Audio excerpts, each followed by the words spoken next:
Hi, I'm Andrea. I'm Claudia. Hello. Hello and welcome. We are recording same day, so we're still eating Nutella biscuits. Yeah, back to back. I told you we were motivated. We've got goals set. Yeah. All the things. But earlier I was chomping on 1,000 Harvest crisps. Those snap green peas. I love those until my daughter came and was like, oh, those are good. And took the bag and walked away. And Harvest snaps, they're peas, but they're like chips. They're crisp, but they're light and airy. Okay. They're called Harvest crisps. I was going to say it's like those sugar peas where I was like, no, thank you. Those are a little too healthy for me. But then I ended up having one and I think I ate almost the whole bag. I love those. I dip them in hummus.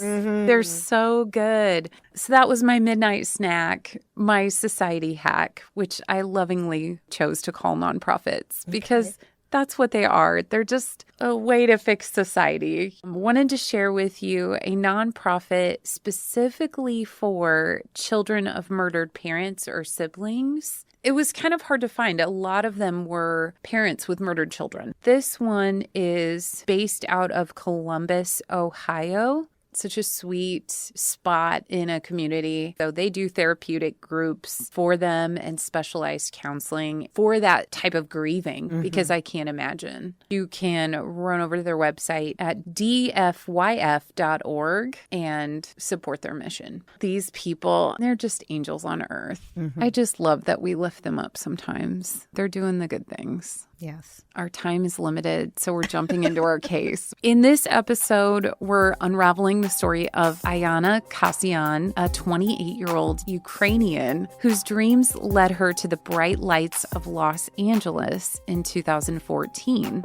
She was a former law student with a great personality and hopes of beginning a modeling career. But fate took an unexpected turn when a random person she meets not only shatters her hopes and dreams, but it also ended up taking her life.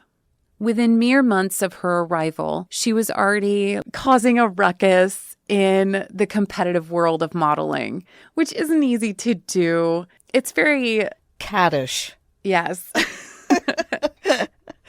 Yeah, I picture that world very catty. She socialized a lot and enjoyed that in the glitzy Hollywood industry, hoping for her big break. And it was there that she crossed paths with a man named Blake Leibel in 2015. He was a writer, director, and film producer. I already don't like him. The pair began this whirlwind romance. They quickly became engaged. While Iana was outgoing and beautiful, he was socially awkward. And fortunately for him, what he lacked in charm, he made up for in wealth. That's not a bad thing. We're going to talk about Blake for a second. He's an interesting character. He was born with a silver spoon in his mouth. His father made a fortune in real estate, and his mother came from old money. They were multimillionaires. Blake and his younger brother, Cody, they never wanted for anything. And just before becoming adults, their parents ended the marriage, and Cody chose to live with his father, while Blake chose to live with their mother. Blake was given free rein to do pretty much anything he pleased, and he eventually began spending time in New York City's eclectic artists community with an $18,000 a month stipend at his disposal. Since he was very generous, of course, the community welcomed him with open arms. Money talks. In 2009, Blake had written, directed, and produced a raunchy comedy called Bald. Now, I haven't watched it myself, but it was given like 1 star. No one liked it at all. But he was determined to make a name for himself, and he could pretty much fund any project of his choosing. A year later, he assisted in the creation of a graphic novel called Syndrome, which told the story of a psychologist trying to find a cure for murder. And the illustrations depicted victims being hung upside down and bled dry.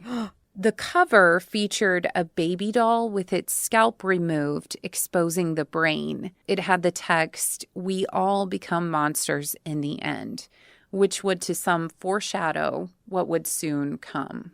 In 2011, Blake's mother passed away, leaving him richer than he ever imagined. After inheriting $5.5 million from her estate, he permanently settled in Hollywood. And later that same year, this is prior to Iana, he had married his longtime girlfriend, model Amanda Braun. And not long after they got married, they welcomed home their first child. And although Blake had become a family man, it wasn't a part he could play for long. By 2015, he was back on the dating scene. And the fact that he had a wife and son at home hadn't seemed to bother him in the least. Gross. When Iana was introduced to him, she was falling for him right away. He was good looking and money grew on trees wherever he walked. Where was he good looking? He was good looking to her. It seemed there was only one obstacle standing in the way of their happiness.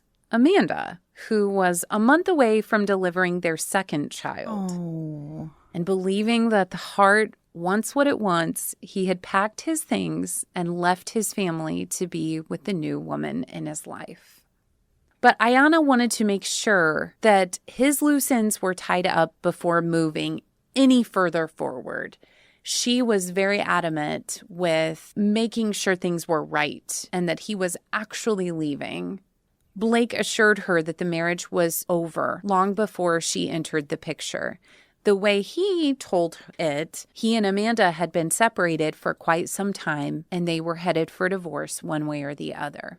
Satisfied that she wasn't a homewrecker, Iana focused all of her attention on building a life with him in the West Hollywood condo that they both called home.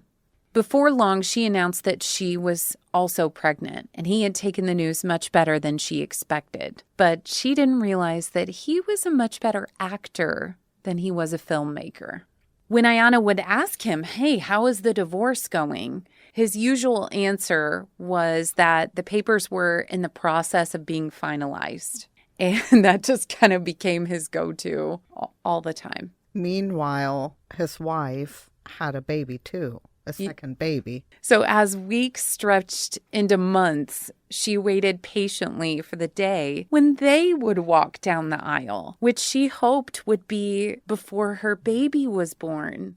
And it was during these months that the stress on the couple would begin to mount because his brother, Cody, who was an amateur poker player, owed millions of dollars to the Russian mafia. And while there was no evidence of this, Blake had become convinced that he and his family were being targeted by the mob. I could see being paranoid when you have that much money and your brother is big time into poker like that and just dumping it all. As if his paranoid delusions weren't enough, he was also juggling not 2, but 3 relationships at once. Besides his wife, Amanda, who was caring now for their toddler and newborn, and his pregnant girlfriend, Iana, he was also seeing Constance Bucafuri, another attractive young woman who had fallen under this guy's spell. He must be really funny. Yeah. That's how you would win me over. When he fell for Constance, he wanted her so bad, he put her up in one of his many homes that he owned. And none of these women, of course, knew about each other. In March of 2016, Iana delivered a daughter that they named Diana. And she's just adorable. Iana's mother, Olga, had flown in from the Ukraine to be by her daughter's side and also to help the baby during their recovery. Less than a month later, Constance had Blake arrested on charges of sexual assault. And though it meant revealing the affair that he had been trying to hide all this time, he still called Iana and asked her to post bail, which she did do without hesitating. But she also realized that Blake was a cheater and had been all along. So she packed up Diana, who was just a few days old, and moved in with her mom. During one of the many heart-to-hearts they would have in the coming days, her daughter had confided to Olga that Blake had demanded sex from her multiple times a day, even though she had just been released from the hospital. Oh. He warned her that if she didn't give him what he wanted, he would get it elsewhere. Bye. See, that right there, yeah. Bye. She was also sad that he really had no interest in Diana. Rather than being any type of father, he was just jealous of the baby for hogging all of her attention. On Tuesday, May 23rd, 2016, Olga and her daughter went shopping for a stroller with Diana. And at some point in the afternoon, Iana received a text from Blake. And although Olga didn't see what the message said, she could tell by the expression on her daughter's face that it wasn't good. And before she could get any information, Iana rushed off, saying that she needed to go to their condo in West Hollywood. So their day was cut short, and Olga had taken the baby home with her and waited to hear from Iana. And hours went by with no word from her, so she started to feel worried, like something was really wrong. And she tried calling her cell phone several times, but the calls went straight to voicemail. So she contacted the police, who told her that they would check into it and get back with her later. When she hadn't heard anything by the next morning, she asked a friend to stay with the baby while she went to the condo. And after finding the gate locked, she had stood in front of the building trying to figure out a way in. She was convinced her daughter was in there. Sure. And as she looked around for a way to get in, she sees Blake staring at her from a third-floor window. Their eyes meet. She calls his name and asks to be let in, and he pretends to not hear her. Another beautiful resident of this apartment complex notices her, unlocks the gate, and lets her inside. So when she reaches the condo where she's sure her daughter was being held against her will, she begins banging on the door and ringing the bell, and when no one answers, calls the police again, who meet her at the building. The responding officers pounded on the door a few times before they gave up. They got back in their car and drove away. Poor Olga was left on her own with nothing left to do. She went home and hoped against hope that Iana was safe. On Thursday morning, Olga placed her third call in to police. And after explaining to them, with the help of an interpreter, that her daughter was recovering from surgery and might be suffering from complications, they finally made arrangements to meet her again at the condo. After knocking on the door and receiving no answer, officers had called out loud and clear that they were from the sheriff's department. They contacted the property manager. And when she turned the key to let them in, they realized that someone had locked the inside locks, meaning either somebody was still inside or somebody had jumped from the balcony. Right. They had to break the door down. They made their way through the living room, where they saw no signs of life. And when they came to the first bedroom, they discovered that it was locked. Instead of busting through, they took the door off the hinges. There wasn't anyone inside the bedroom, but it was a mess, and there was blood on the bedding. So when they moved to the next room, it was also locked, and they tried to force their way in when they hear a male voice tell them, "I'm not coming out." And when officers told him that they needed to see Iana, he said that she was not home. As they tried to convince Blake to show himself, he ends up calling a friend and asking him to come over. What? What's he gonna do? His friend actually shows up and manages to persuade Blake to open the door. He removed a mattress that he had used to barricade the room. He comes out wearing a pair of boxer shorts. That's it. And by this time, homicide detectives were already on standby, wanting to know what was hidden in this bedroom. Investigators immediately noticed smears of blood that looked as if someone had been working hard to clean up evidence of a crime. They saw a woman lying on the bed under a blanket. The victim, who they presumed to be Iana, had suffered horrific injuries. The top of her head had been removed, and the right side of her face and right ear were missing. When officers pulled back the covers, they saw that Iana's nude body was as white as a hotel bed sheet. And they would later learn that this lack of color was due to the fact that her body had been drained of her blood. He had fun with this. He took his time. Well, he had time. Blake was arrested on the spot and led away in handcuffs. As he passed Olga, who hadn't been allowed to enter, she knew that she was never going to see her daughter again. As he was being booked, they could clearly see he was scratched and bruised on his face. Oh, she fought for her life. He also had at least one bite mark on his arm, just anything she could do to survive. Wow. He denied having anything to do with her death. He told the interviewers that science would exonerate him, and no one knew what that meant. Like he didn't do it? Yeah. Obviously, you did. Investigators were puzzled at first by the lack of blood at the scene, especially since the coroner's findings were that Iana had died from a combination of blunt force trauma to the head and from bleeding to death. Since the average human body holds over a gallon of blood, they needed to find out where all that fluid had gone. Yeah. So thanks to a form of luminol known as Blue Star Magnum, they would find their answer. When Blue Star was sprayed through the condo, the guest bedroom and adjoining bathroom glowed this really bright blue-purple. Huge amounts of blood had been spilled in those areas. Well, and he had plenty of time to clean it up.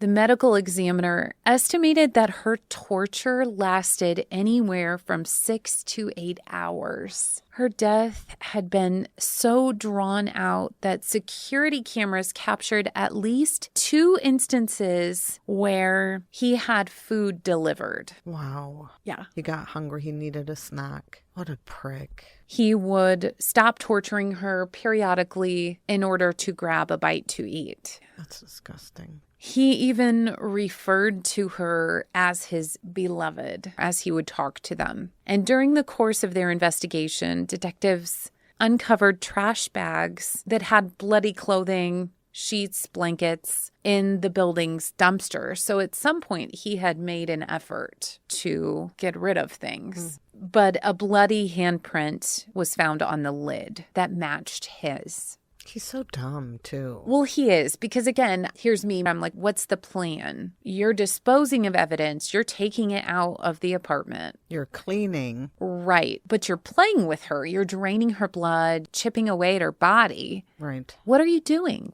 His motives remained a mystery. He refused to take any blame in her murder, and it was up to investigators to piece together everything, what was most likely the scenario. No one was willing to talk about him on the record to investigators. They went through friends and family. That's so sad. Since no one in Blake's circle would speak either for or against him, detectives decided to talk to Olga and try to find out what was going on.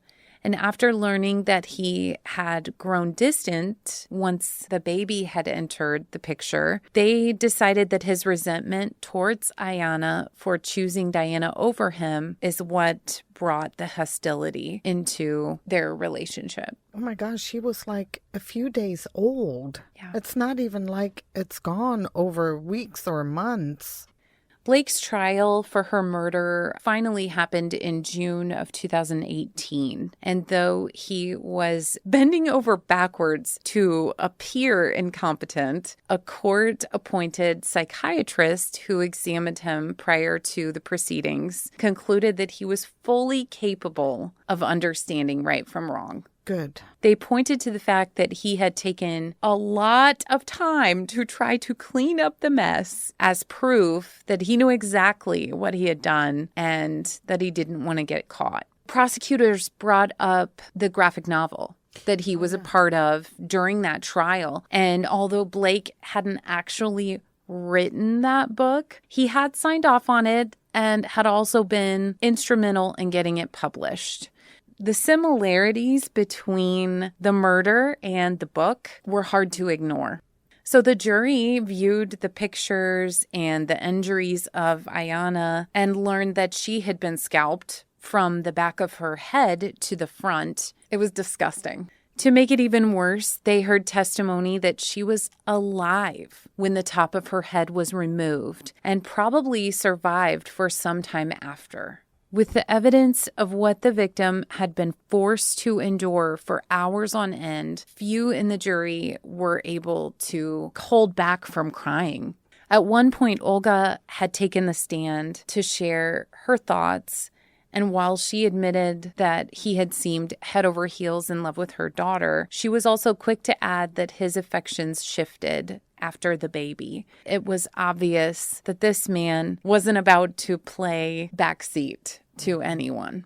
So the proceedings lasted 6 days. It was alleged that the defendant himself had openly acknowledged that he knew women only wanted him for his money. Have you looked in the mirror?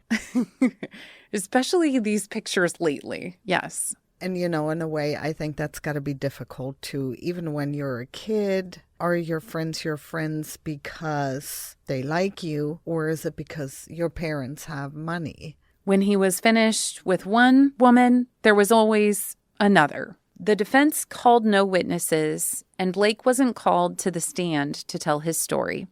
Considering his complete denial of the facts, this decision was probably for the best. Following 3 hours of deliberations, the jury found Blake Leibel guilty of murder and torture in the death of Iana Kasian. On June 26, 2018, he was sentenced to life in prison without the possibility of parole, and an appeal was launched soon afterwards, which was denied in April of 2020.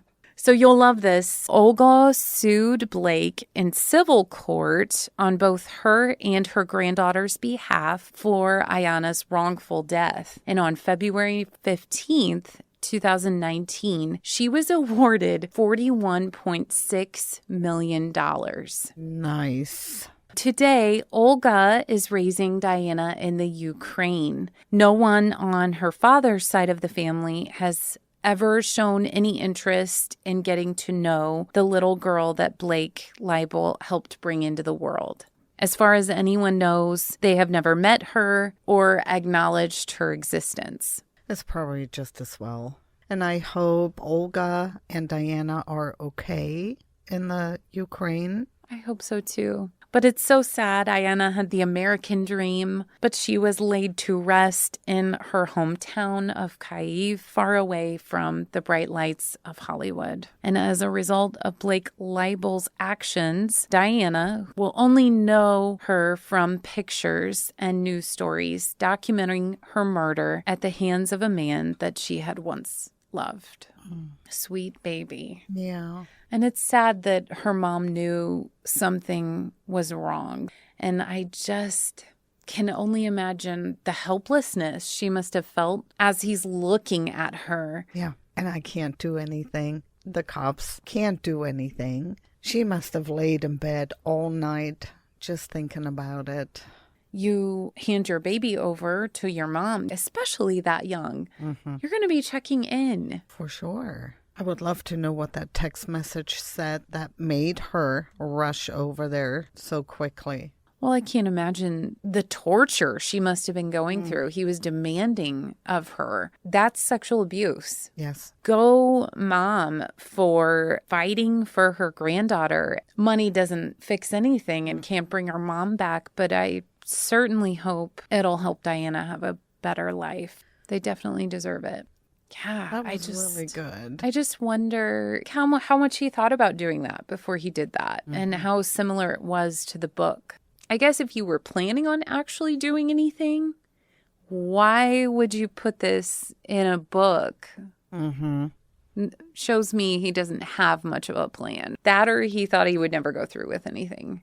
Well, it's kind of like, I know you've heard of Corey Richins, who wrote a children's book about the loss of a father, and it was a children's book, How to Explain Death to Your Child, and she made her rounds talking about her book and the loss of her husband, and turns out she is the one that killed him. Okay, I haven't heard of that. Oh, you haven't? That was No. just like last year? Oh my gosh. Corey Richins? Uh-huh. I'm going to look that up. Wow, Yeah. that was really good. Thank you. Thank you so much for listening, you guys, and hanging out with us. We really appreciate it. We hope you're staying sassy. Money can't buy you love. We've always said if you think he's cheating, Claudia and I have a side hustle that we will catfish. We'll slide into his DMs. Yeah, we will holler at him. We have amazing AI pictures of us. Because the real ones aren't so great. I can't catfish anybody with this face. Nope. Me either. But have a great week. Thank you so much for listening. Stay sassy. Stay judgy. Stay tuned in with us. Okay, bye. Bye.